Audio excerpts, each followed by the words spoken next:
Even Benny Boy is disagreeing with Jedediah Vance. Oh my Lord, look at this.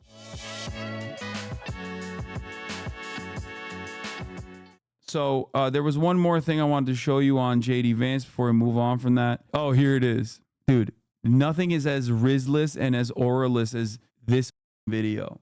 Hey guys, JD Vance here in Radford, Virginia. I thought I'd take you behind the scenes a little bit. When you get to an event, they've got a ton of crap for you to drink and eat. What do you mean ton of crap? Like, why are you saying that? Why are you shitting on, it's just normal food, brother. Why are you saying it's crap? You got 3 bottles of Diet Mountain Dew, about a dozen Snickers, a bag of chips. If I ate even half this stuff, of course, I'd balloon up like crazy.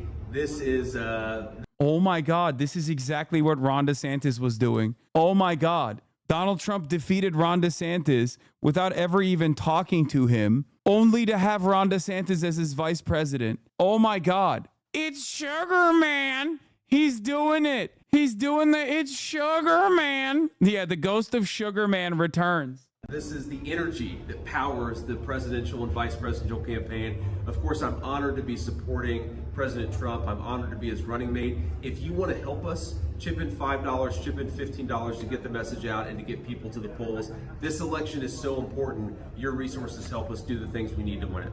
Even Benny Boy is disagreeing with Jedediah Vance. Oh my Lord, look at this. I have to avoid. So, JD Vance is the vice presidential nominee for President Trump. Now, if he had a time machine, if you go back 2 weeks, would he have picked JD Vance again? I doubt it. I think he probably would have picked somebody like Glenn Youngkin from Virginia in an attempt to broaden out his base. Instead, he went with JD Vance, feeling, because he was right, that at the time he had a very solid advantage in the race against Joe Biden.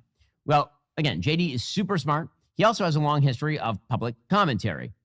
So back in 2021, this is the sort of hot controversy of the day from the Democrats. Back in 2021, JD Vance was appearing on Tucker Carlson's show back when Tucker's show was on Fox. And he ripped into what he called the childless cat lady culture of the Democrats, including Kamala Harris. Yeah. Guys, you don't understand. You don't understand. Okay, can I just make something very clear? JD Vance was a young 37-year-old. Okay? Let his opinions form. He is grown. Just like he was a young 35-year-old when he said Donald Trump is Hitler. Okay? He was a young 35-year-old who was duped by the media when he said Donald Trump is Hitler, and his opinions changed. They evolved. Oh, wait. I'm hearing that JD Vance doubled down on the childless cat lady remark. Okay, well, he's a young 39-year-old now, and his opinion will inevitably change tomorrow. Guys, liberals, they're so annoying. They're doing a no growth, and they're thinking nobody can grow from their previous positions. Oh, God, I'm so annoyed. It's basically saying is that we're effectively run in this country via the Democrats, via our corporate oligarchs, by a bunch of childless cat ladies who are miserable at their own lives and the choices that they've made, and so they want to make the rest of the country miserable too. And it's just a basic fact. You look at Kamala Harris, Pete Buttigieg, AOC, the entire future of the Democrats is controlled by people without children. And how does it make any sense that we've turned our country over to people who don't really have a direct stake in it? Yeah, now, I agree that our country has moved away from caring about the future because too few Americans care about having children. I totally agree with that. However, this description that JD Vance is using, is that politically smart or is it politically damaging? Now, again, he doesn't have a time machine. He can't go back and undo something he said now 3.5 years ago. With that said, Democrats are, of course, using this as a club with which to beat Donald Trump and JD Vance. They're trying to run up the gender gap. So one of the things to understand about this election cycle is that the gender gap... Wait, bro, but he doubled down on it today. Wait, what? Oh, dude, Tommy Lauren is in agreement with me. What a world. What a world that we're living in. Ben probably didn't see JD Vance literally agree and double down on that quote today. But guys, he's a young 39-year-old. Like I said, give him the capacity. Give him the capacity and the time to grow. He will one day be a perfect candidate who doesn't say weird, unhinged shit that pisses off half of the population. More than half? No, it's half the population because there's plenty of women who would agree with that dumb shit too. That's why I said half. I'm giving a conservative estimate. Is larger than it has ever been in the history of American politics in all likelihood. Males overwhelmingly vote for Trump. Females, particularly single females, overwhelmingly vote for Biden. And so they're going to try to find some sort of wedge to claim that all Republicans are sexist. And this is the wedge they're using today. Yeah. The wedge that they're using to claim all Republicans are sexist is only the vice presidential nominee being sexist by your own estimation.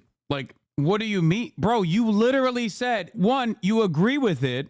And then even you also doubled down and agreed that like maybe it wasn't the best way to say it. Anyway, here's Tommy Lauren. Now they've got about 100 days of a honeymoon period that might very well last 50 to 60 days, where people are still going to be just excited that they have Kamala Harris. They're not going to dig into her record. They're not going to be bothered by her record because they're going to be so excited for probably the next 50 days. Well, we've only got about 100 until a general election and even fewer to early voting. Yeah. So don't get too comfortable on the Trump side. And I'm sure we're going to talk about this later, but the attacks on her personally, on whatever her past personally may have been, or calling her a childless lady, none of those are going to work, and they're going to make women second guess their support for what they may have felt for Donald Trump. Bad move. Ooh, there are a lot of strong points in that for Republicans. I mean, depending on how much you love Donald Trump and do or don't like his VP pick, some of that was for JD Vance. Yeah. Yeah. It's for Don't call everyone. women dumb. It just doesn't work. On Republican women or liberal women, it just doesn't work. There are much better ways to attack Kamala. I mean, she's right. The problem is the Republicans can't stop themselves. It's awesome. Also, new Fox News polls just came out, and boy, oh boy, is shit not looking too good for the Republicans, that is. Michigan, 49%, Trump 49%. Minnesota, Harris 52, Trump 46.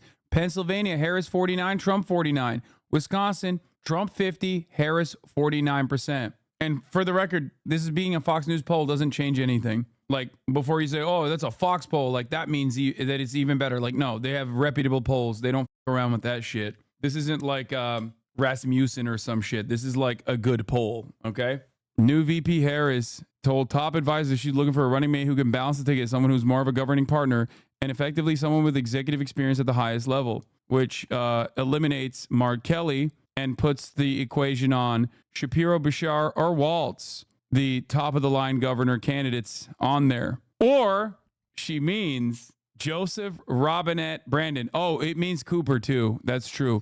Harris developed a strong relationship with Biden while in office, and she already has a multi-year friendship with some of the people she's considering for her own running mate. Multiple sources said that her relationship with Cooper was very real after years of being attorneys general together in different states. He brings an electoral boost, but also knows how to govern, one of his advocates told Notice. Cooper troopers stand ready to turn North Carolina a bright, bold North Carolina blue. Doesn't that mean Doug Burgum also? You know what? You're not wrong. Doesn't that also mean Jimmy Carter? You know what? You're not wrong on that either. Look at we go older. There is going to be a lot of palace intrigue, okay, on issues like this. And honestly, you know, I mean, we're going to find out how true this reporting is. Cryptic Bashar tweet. Oh, no. No matter what the future holds, Kentucky is my home. That will never change because I'm one proud Kentuckian. Wait. Oh, not oh no. Oh, yes. At first, I thought he was vague posting like a teenager who's sad. Like he changed his avatar to that anime one that's like, oh. And then I realized maybe he's saying, you know, no, I still ride for Kentucky even if I'm the vice president of the United States of America. You guys know that I'm a fan. Follow him? Sure. He deserves a follow. You know, I've glazed this man pretty hard. Like, there are a lot of solid governor VP slots in there, maybe even P slots down the line. Okay. I glazed him pretty hard. Don't glaze. They may disappoint. I mean, he's good. The only Nepo baby you will glaze. Yeah. We have that Nepo baby, heart to heart. That's what it is. That connection. What? You know who would be a great pick? Young, from a swing state, insanely popular, actually worked his way up, unlike Vance. 4 times champion, 4 times finals MVP, 4 times MVP, 20 times all-star, le vice president. I'm on board. Do we know his policy on labor? Yes, he's very pro-labor. Andy Bashar is actually going to be useless. He doesn't know how to actually govern. Yes, he has a few good lines, but he is not actually a progressive. Dude, he is the Kentucky governor. What are you talking about? He's the governor of Kentucky, and he's fucking firmly pro-labor. And literally defeated charter school initiatives. I just think that like that is the best you're gonna get from a place like Kentucky, especially with a supermajority, Republican supermajority state legislator. state legislature. My most significant reason for liking Bashar is specifically because he is a red state governor who never f***s around with like bipartisanship or capitulating to Republicans. He talks about governing for all Kentuckians, no matter what their political beliefs are, but he doesn't compromise on the value front. And I think that's good. You got to have a real fighter. Like Waltz is better in my opinion because Waltz has like a solid track record. But you have to remember, Waltz is getting big time hard carried by the state legislature in that situation. That's it. Are you saying he can win moderate Republicans? I'm not saying he can win moderate Republicans. He has won moderate Republicans. He hasn't just won moderate Republicans. He's won Trump Republicans. He is the most popular American governor in the Democratic Party, and he's in the state of Kentucky. What are we talking about? I'm not saying that. That is demonstrably true. And he's done it. He's done it. You're going on Bashar off straight vibes. You've listened to me talk about Andy Bashar, not off straight vibes, but specifically off of policy and specifically off of what he's chosen to fight against. I don't know why you're saying it's just simply vibes. There was no moment where I just like simply thought about it on vibes alone. I don't know why you're saying that.